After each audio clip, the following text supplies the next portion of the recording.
Hello, my name is Tullbery, and I would be the first to argue that Forge is the summation of what makes Halo special. The game provides tools for you to use, and you can use them any way you like. Understanding how to use Forge to the best of your ability and the relevance of the Forge community can dramatically increase your enjoyment of the game. On my channel, one of my goals is to help people develop their Forge skills so they can have as much fun as possible with one of the most unique modes in any console shooter. Before we can divulge into the more complex aspects of Forge, from designing map flow to establishing readability, I would like to go over the pure basics of Forge. This is my beginner's guide to Forge.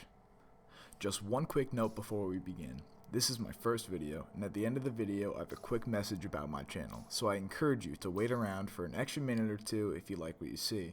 Without further ado, let's begin.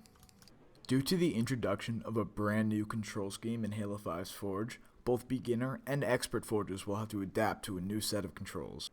When you first hop into a Forge game, all of the main controls are listed on the side of the screen for easy reference. It may seem like a lot, but after a bit of gameplay, it isn't too bad. A Forger can access the Forge settings by pressing X. This reveals the map options and the tool settings.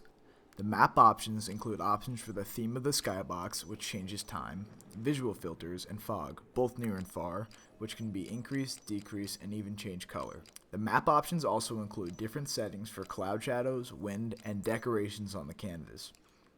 Additionally, the map options section is home to the reference colors, which can help a forger uniformly color structures and objects.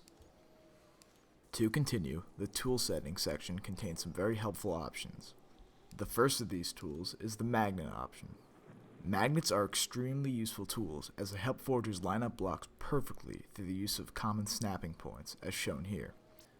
The tool settings also contain options for movement speed, HUD, and the movement and rotation of blocks. Most of these options are purely preference, so I can't say which one is the best, but beginners will be fine with the standard settings. Finally, the tool setting allows the forger to test the opening cinematic camera. Forge allows players to create a map of their design from the wide selection of blocks, items, vehicles, weapons, and scenery known as the palette. Halo 5 has introduced a brand new Forge with over 1,700 blocks along with multiple large canvases or large open maps primarily for forging on. It is up to the player which blocks they want to use and where to use them. The palette consists of several different categories of blocks. The first of these categories is the gameplay category. This category contains weapons that you can place down, weapons on pads, and turrets, both mounted and unmounted. The gameplay section also contains all 4 power-ups. Vehicles are also available in this category. To continue, objectives such as this flag stand are available in the gameplay section. Gadgets such as teleporters and man cannons are also available in this category. The next category in the palette contains structures. This section includes walls, corners, stairs, bridges, barriers, and decals of all shapes and sizes. These blocks give your map a more complex design while being able to provide a large amount of the map's basic geometry. They can improve both the layout and theme of any forger's map. Next we have the primitives category. This versatile group of blocks consists of multiple different shapes of various sizes. These blocks are normally used as the structure of the map. Due to their bland exterior, these blocks are usually used purely for basic geometry that can be further expanded upon with other scenery or design pieces. Another extremely important category is the natural category. If you want your map to feature any sections in the great outdoors, then this category is crucial to utilize correctly. It consists of various trees of different sizes, rocks of all shapes, and best of all, chunks of movable terrain.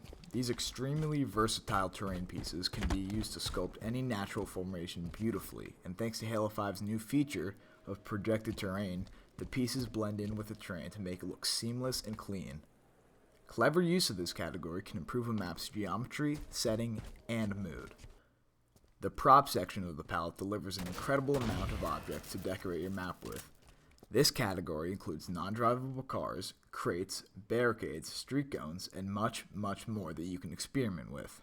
There's an unbelievable amount of fan service in this group of objects, from the Halo 2 Golden Warthog ad to the return of the forklift. The use of these objects can make your map more believable and visually stunning.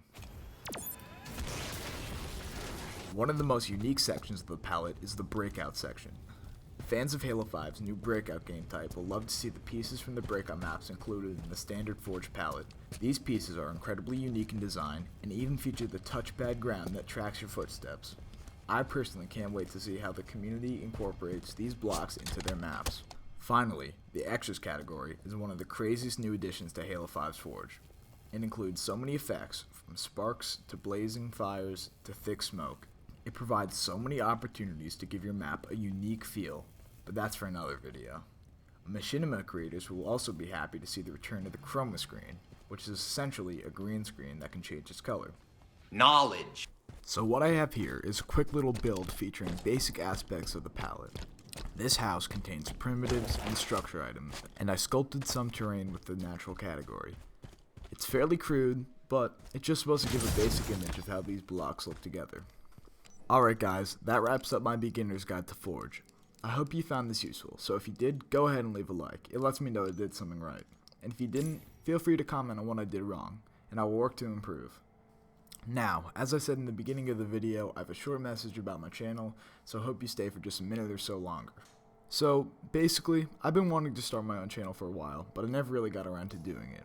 I've really gotten more interested in Forge in the community, so I thought that having a channel featuring Forge would be something I'd love to do. Now, I don't want this channel to be 100% Forge. I think I'll be able to add some unique things in here and there to mix things up, but for now, Forge is what you'll mostly see on this channel. I can't really say that I'm expecting much, but what I really want to do is be able to share my maps and other people's maps with other people so they can enjoy Halo even more. I won't just be showing my maps, I will be constantly encouraging people to message me or comment so I can check out their map and maybe even make a video on it. I'd also like to find more people to play custom games with. They can be the most enjoyable aspect of Halo to me. So, I encourage you to message me on Xbox or comment down below so we can play together. I have no idea where this channel is going to end up, but I'm excited to put my best effort into making content. So if you are interested in sharing your maps and improving your Forge skills, then I encourage you to consider subscribing. Thank you so much for watching.